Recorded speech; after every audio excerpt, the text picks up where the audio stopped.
Hello everyone, I'm Al Grego, and this is the Yes We Are Open podcast.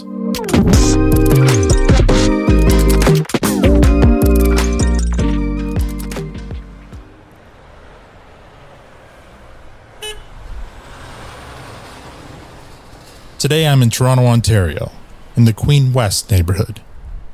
It's November 1st and a warm, beautiful late fall day for a stroll in the city. I'm walking west along Queen Street on the north side. Across the road is one of the more iconic buildings in Canada, 299 Queen Street West. For years, it was the headquarters of City TV and Much Music. The iconic statue of the City Pulse news truck crashing through the side of the building is still there. Only now it has a CP24 logo on it, because now this is the headquarters for Bell Media. I used to work in this neighborhood back in the Much Music days. There was always something going on here. Sometimes it was folks lined up to be part of the studio audience at the Marilyn Dennis show, or a pop star visiting the Much Music environment for an interview, or an actual live performance by one of those visiting pop stars. Often the street would be closed down to accommodate all the screaming teenage fans. One of my favorite things to do was spending my lunch hours sitting in the Starbucks patio across the street to witness the mayhem. This neighborhood was always an eclectic part of the city, home to many Toronto institutions, many having to do with live music, like Steve's Music Store, the Rex, the Rivoli, and of course, the legendary Horseshoe Tavern. But there were many other more eclectic places and things to do on Queen West, like dropping a loonie at Speaker's Corner to have your say to the world with the hopes of appearing on television. Now, for the kids listening, Speaker's Corner was like pre-internet YouTube. You could also visit the Active Surplus store with the iconic Professor Banana, a mannequin in a gorilla suit greeting visitors outside as they came in. Or the Silver Snail, a legendary comic book retailer. Or the Malabar Costume Emporium, for those who are looking for theater and film quality costumes to buy or rent for all occasions. Or the various vintage clothing shops and head shops. Or the iconic Graffiti Alley, a favorite setting for a Rick Mercer rant. In my younger years, no trip to the city was complete without a stop in Queen West. Unfortunately, soaring real estate prices have caused some of those places to either close down or move away. Queen West has lost some of that edge, but it's maintained its status as Toronto's artistic hub, no doubt aided by its proximity to OCAD University, the Ontario College of Art and Design. Now I'm turning north on John Street towards OCAD, but only heading up half a block. To the subject of this week's story, tech fuel.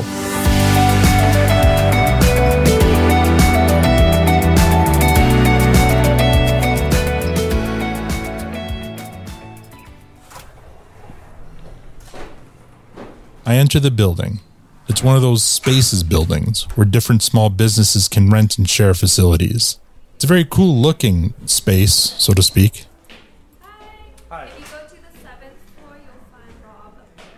Perfect, 7th? I'm directed by reception to go up to the 7th floor. I then head to a space called the Loft, which is a large communal area with lots of windows. If it sounds like I'm out of breath, it's because I was. The elevator was down, so I had to take the stairs. Yeah. Figured that must be you. How are you? Good, how are you? Good to meet you. Yeah, you too. That's Robert. He welcomes me to his space, and we both settled down in a secluded corner of the loft for his interview. Hello, my name is Robert Thompson. I'm the president of Tech Fuel. Okay, and when did Tech Fuel start?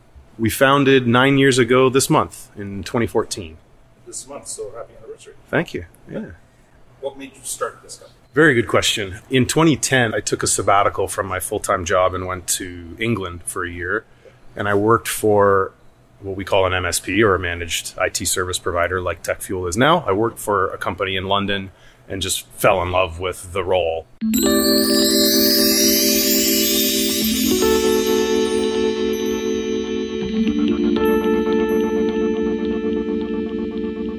Going to see clients, different clients every day, traveling around the city in the underground, on the tube. And, you know, it was a bit of a working holiday for me. It really, truly was. So it was exciting, but I really liked working with small businesses and having a direct impact on their business via what I do for a living. So it was exciting.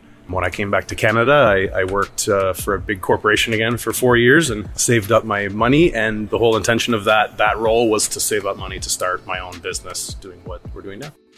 My father bought his father's business, a flooring business, in my hometown of Woodstock. So I was raised in a small business family. And I don't know if that was just inherently there in my subconscious, but when I came back to Canada from England and worked at Loblaws, I was contracting. And I saw the way that the contract world worked and the difference between being an employee at one of these companies or a contractor.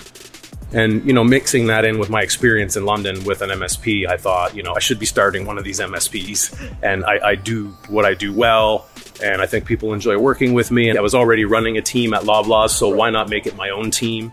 It was a big stretch, but it was also time for me to find a new challenge. The age I was at and the point in my career I was at, I thought, there's got to be more to it than this.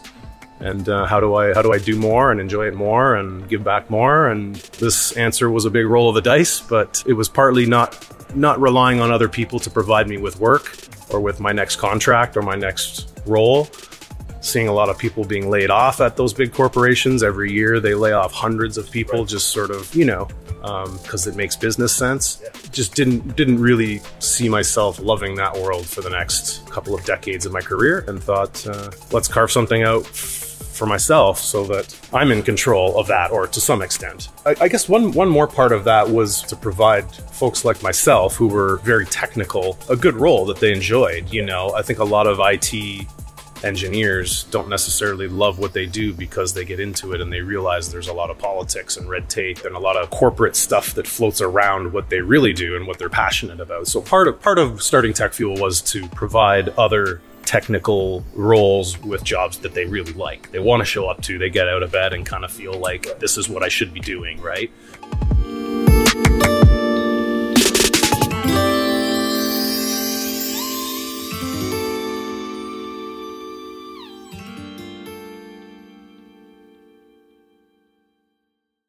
I moved to downtown Toronto and thought I will hang my shingle here, so to speak, and look for clients in this area and live right downtown and work downtown. And having done that in London, England, when I was there, I thought that's what I want to do. I liked getting onto the public transit and going to see a client, and then, that whole vibe of rather than being out in a suburb and getting into a car to go see a client, I really wanted to be in Toronto.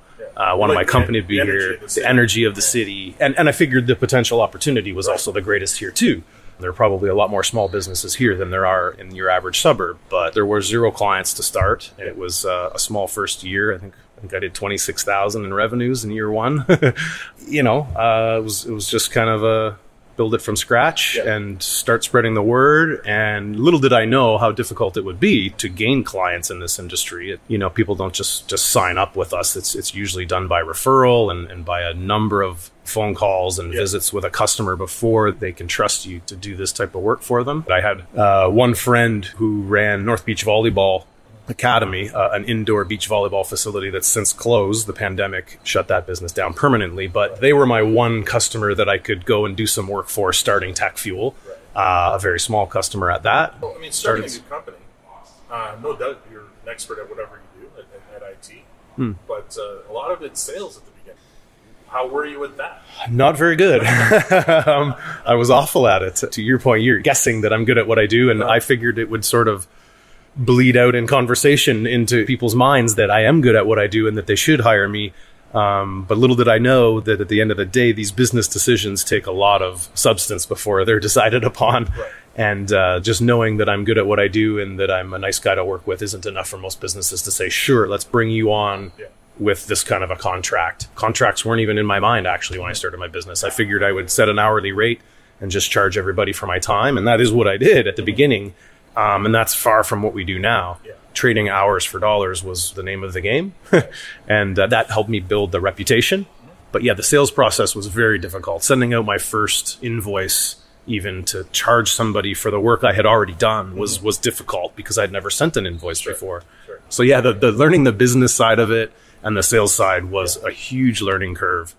In the first 5 years of the company, I learned a lot about business and sales, as much as I did about technology, probably because I just had to.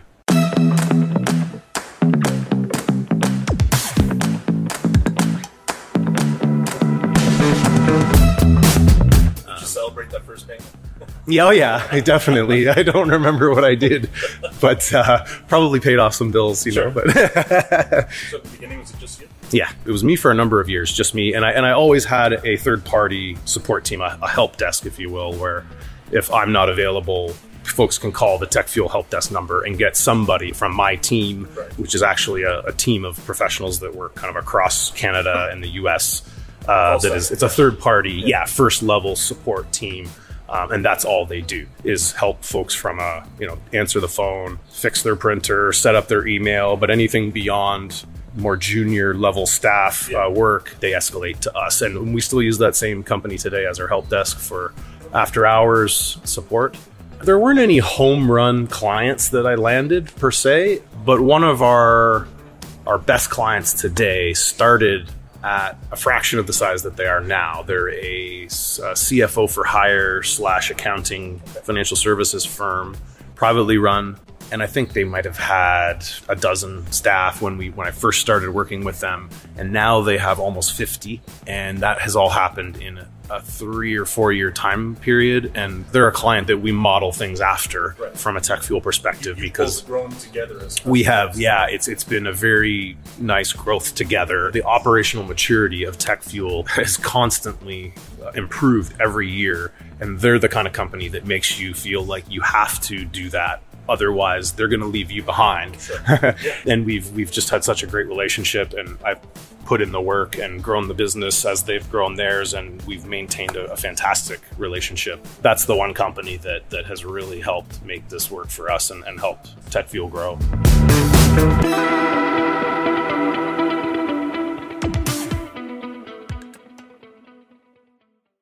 It was probably about 4 years in where I felt like we've gotten over that hump. We're really providing something similar to what we're doing now today, like true managed services. We're not just trading hours for dollars. We have so many different services that each of our clients uses, that whether it be for support or cybersecurity or data protection, these services are a really good selection of services that work effectively for the small business here in Canada. And it's truly something that everybody should have. And that's how we're selling it. Yeah, it was probably at least 4 years in before I felt like that was a true reflection of what I was doing.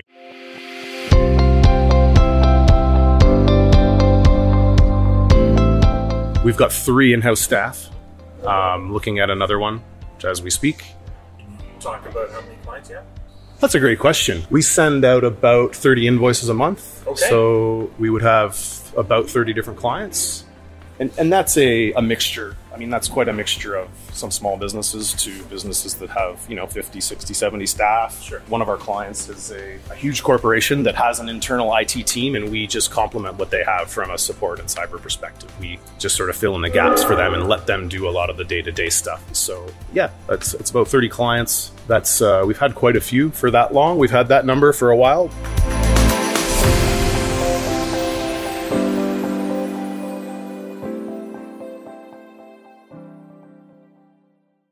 In the last 9 years, what would you say has been your best year so far? Well, that's a great question. My best year, as in from any perspective. So revenues continue to grow every year at a pretty good clip. So this year was our best year, and the year before that was our best year prior to this year. I'm really excited, actually, where we're at right now that we have multiple in-house staff that can work on initiatives that me, Robert, does not have to work on. Right. We're starting to tackle bigger problems, bigger clients, and I can see the growth really ahead of us is going to be the most substantial growth that we'll see as a company as long as we keep working away at it.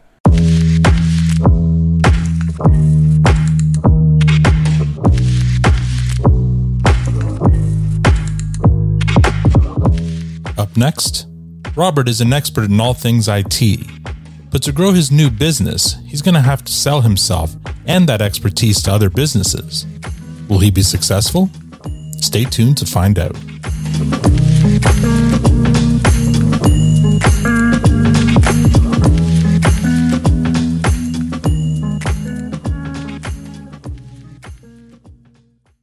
You're listening to Yes, We Are Open.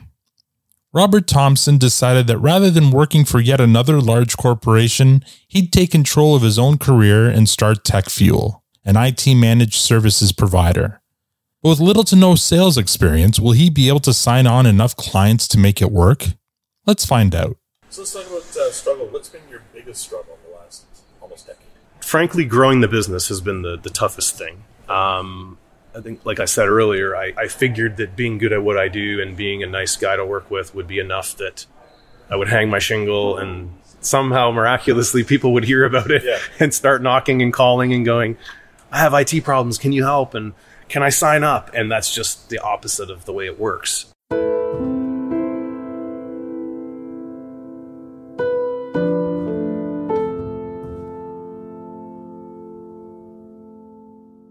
Year 3 was probably one of the more challenging years because revenues still hadn't ramped up. I still wasn't paying myself the same salary I was making at my previous job.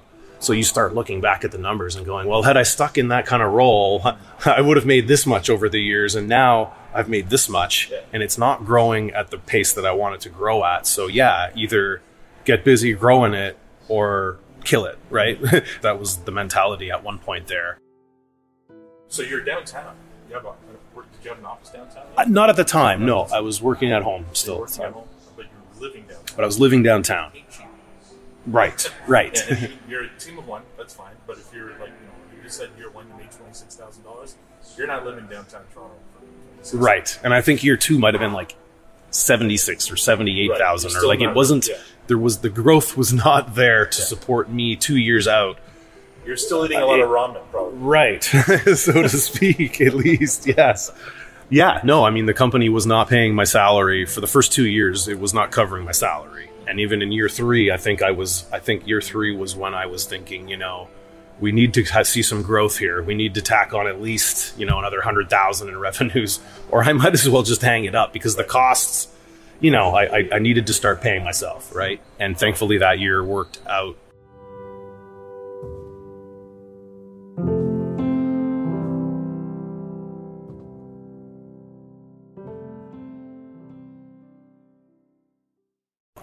I think a big part of it was the sales and that bottom line that in the beginning you feel, I don't know if it's fear that takes over, or I always knew I was really good at what I did, but I also knew that I had just started a company and I was a one-person shop, and that the companies I was going to be speaking to, none of them were one-person shops. They had all had multiple staff for multiple years.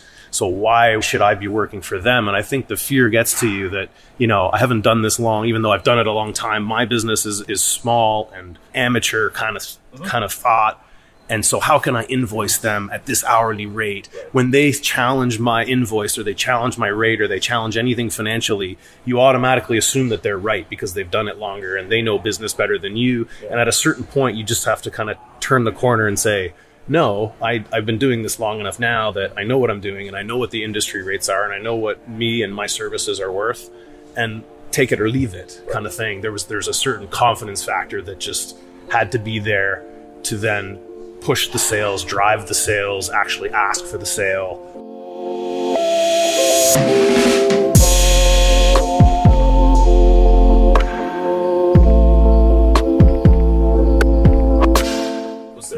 Or somebody who just gave you a piece of advice that maybe flipped that switch for you? So one of the reasons a switch flipped would have been BNI, and I assume you've heard of that, but it's Business Networking International. It's a networking business group, and there's thousands of chapters around the world. There's probably a dozen in Toronto. I joined one back probably around this, just prior to my turning the corner.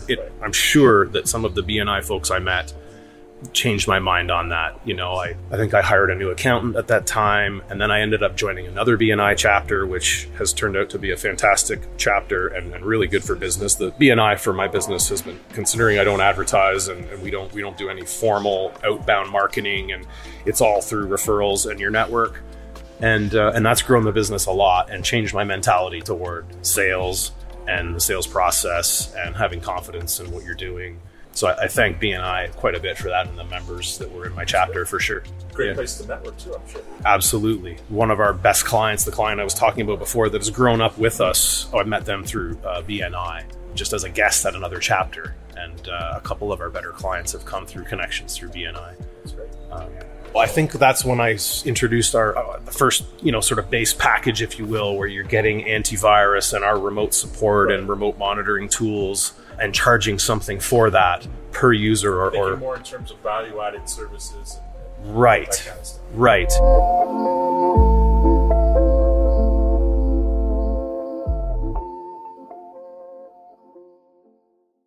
You said that's around year 4 that things kind of started turning around. So that puts you to 2018, 2019, I guess. Yeah. And the pandemic hits. Did that affect you at all, the pandemic? Interestingly enough, it helped our business. I think because everybody else went home, worked from home. Yeah. They didn't have colleagues to bump into and say, hey, this website's not working, or I can't print. Can you print? Is the printer working for you? None of those questions were happening. So they had their home printer and they had their home internet to deal with. And so that introduced a whole new challenge for our customers, which allowed us to help solve. And then also cybersecurity started picking up during the pandemic, which also obviously helped our business. So the remote workforce, we had to put in some new solutions like work from home solutions, some VPNs, some remote access type stuff. That wasn't really where we grew, though. I think really where we grew was that the work model shifted for our clients and they just needed a little more hand-holding with respect to IT than they previously did. We lost a couple of our better clients, our better, bigger clients who were in the entertainment industry because of the pandemic. Immediately, they just shut down their business, including North Beach Volleyball, that company there too. But some of our better clients who were bringing in a good chunk of our revenue just dropped us immediately. And, I don't blame them. But thankfully, there were enough other companies that were shifting their work balance from the office to home and what have you. And they picked us up because they needed us more than they ever did. Right. So we actually grew in the first year of the pandemic. We grew a decent amount. Companies, especially that went fully remote, are no longer paying for an office or for cubicles or whatever. So maybe now some of that money flows to you. Yes, I think that is the truth. And part of that is there are companies that had a big office with a huge firewall that they would pay a lot of money to have maintained and Wi-Fi access all through the office. And like you say, there's parking costs and lease costs on the office space. All of that budget can now go to something else. And what it is that stack I was telling you about, that security stack that we have. 4 or 5 years ago, that was the bulk of your security stack, was the firewall you had at the office. Firewall and backups. Those were the two things everybody needed to do. But that big firewall and that big office, all gone. And so the budget shifted. Cybersecurity focus has shifted. And I think having both the budget and the focus shifting at the same time has allowed us to capture some of that in our revenue.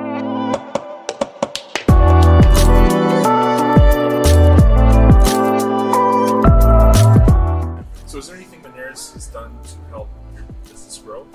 Yes. So there was something you asked earlier about what changed like at year 3, year 4 when things started. And part of that was the financing, right? Part of it was setting up credit card payments, letting customers pay with credit cards versus just email, money transfer, and check. So getting a system where people could sign in, put in their credit card, have it saved for next month, set up an automatic payment if they want.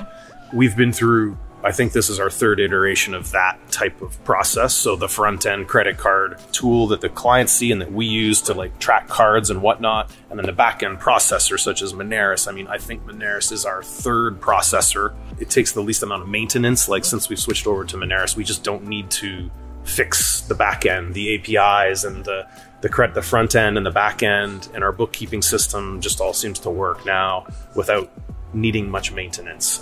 We also switched our front end at the time, like our client-facing credit card system. And I think that was also an upgrade. So having upgraded sort of both of those and keeping our existing bookkeeping system at the time, just everything has worked so much better since then. It's just month end takes less time. We get one statement every month that's very clear. I know what we're being billed for the different types of cards, and anytime we've had anything go awry, it just gets fixed right away with the Moneris team support. So it's been good.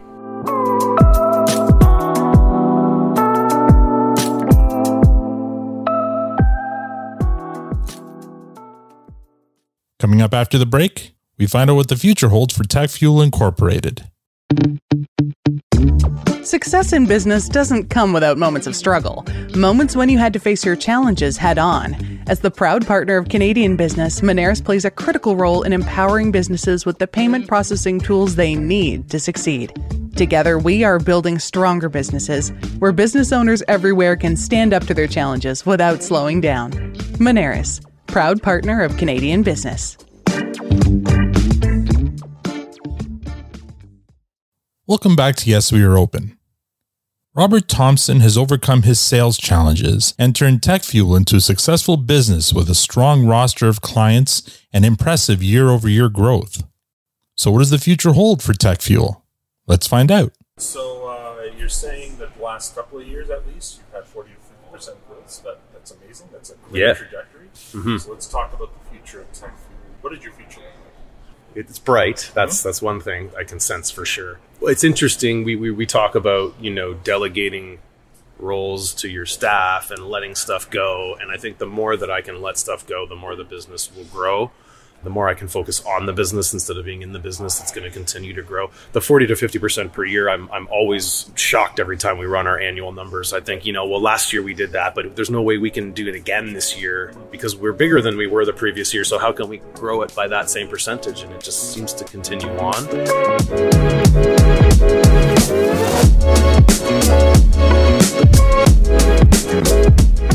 Now that we kind of have our financials in order and our operational maturity has come so far along, you hit certain plateaus with respect to revenues and number of staff and number of clients that you have. And I think we've kind of hit that first one. And so to get to the next one, to say triple the size of TechFuel over the next 5 years would probably kind of be the goal. How do we do that? We definitely need to get some more good people involved in-house. And I need to crank up the sales process a lot. I mean, we really need to kind of formalize it and make it something that we can execute on a regular basis rather than just waiting on referrals and having conversations with these referrals in a very informal fashion. I think we need to formalize it more and have a more strategic approach to getting in front of people, but also just closing the sale and getting people onboarded.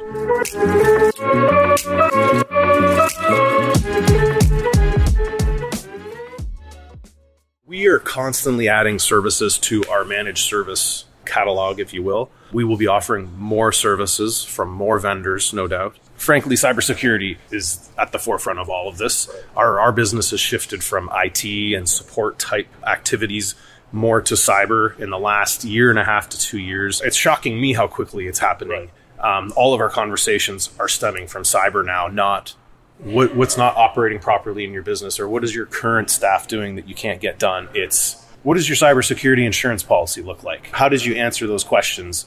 And it's shifting more to that. So I can see that being at the forefront of our business in 5 years. We work for any vertical, like we work for accountants and healthcare practitioners and anybody in any industry really that is using computers to get their job done really is who we work for. So I don't see that necessarily changing. Maybe we'll start working for some American companies. Maybe we'll have an American division. But I think if we can simply just grow in volume, the cybersecurity, that'll be our focus.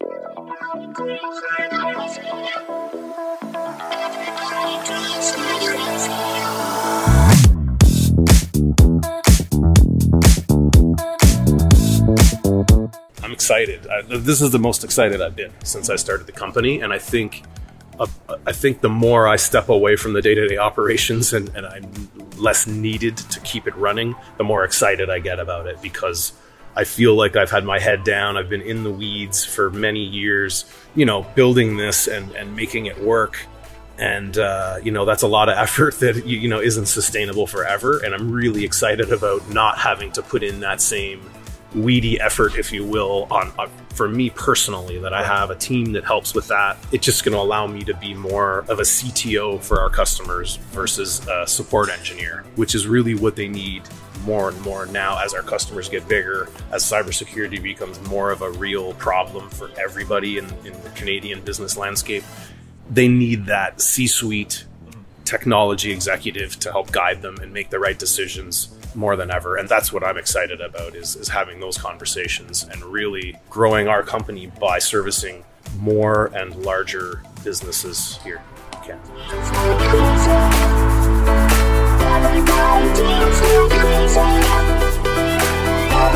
Hey Robert, is TechFuel open?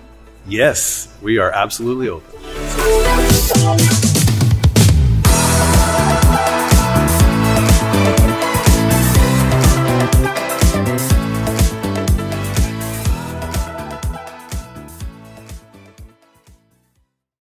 That's the story of TechFuel Incorporated. Sales. It may seem unfair, but ultimately when you start a business, regardless of what kind of product or service you're providing, the success of that business will inevitably come down to sales. How well can you sell your product or service? How well can you sell yourself? Now, with a small business, you can usually get away with doing both yourself. But if you want to build something larger, like Robert wanted to, then you basically have two options. You can take on the sales yourself, or you can hire someone to do it for you. Neither option is more right or wrong. It basically just depends on where you want to place your trust. The former might mean that you may not be able to focus on providing the product or service yourself, as was the case with Robert. He had to put the IT work aside in order to sell TechFuel. And the more sales he needed, the less capacity he had to do the actual work, and the more trust he needed to put in his team. Now, on the other hand, on the second option, you get to do all the work you want on your product or service, but you'll have to rely on someone else to get you the sales. You'll have to trust that they'll represent your business and not make any outrageous claims or promises. The more TechFuel grows, the more Robert is realizing that his focus needs to be more on sales. And I think in this situation, it's the right call. He's got a great team behind him, and as the face and voice of his company, who better to sell it? Besides, I don't believe him one bit when he says he's bad at sales. From what I witnessed, I think TechFuel has a very bright future. Yes, We Were Open is a Moneris podcast production. I'd like to thank Robert for taking the time to share his story. You can learn more about TechFuel at techfuel.ca. Follow them on Facebook at Tech Support Toronto. On Twitter, they're at TechFuelIT. And on LinkedIn, they're at TechFuel Inc. Please support this podcast by writing us a review on Apple Podcasts or rate us on Spotify or wherever you get your podcasts. If you're a Canadian small business owner or know of one with an interesting story of perseverance to tell, I'd love to help tell it. You can contact me at podcast@moneris.com. Tune in next week for another story of small business struggle and survival on the Yes, We Are Open podcast. I'm Al Grego. Thank you for listening.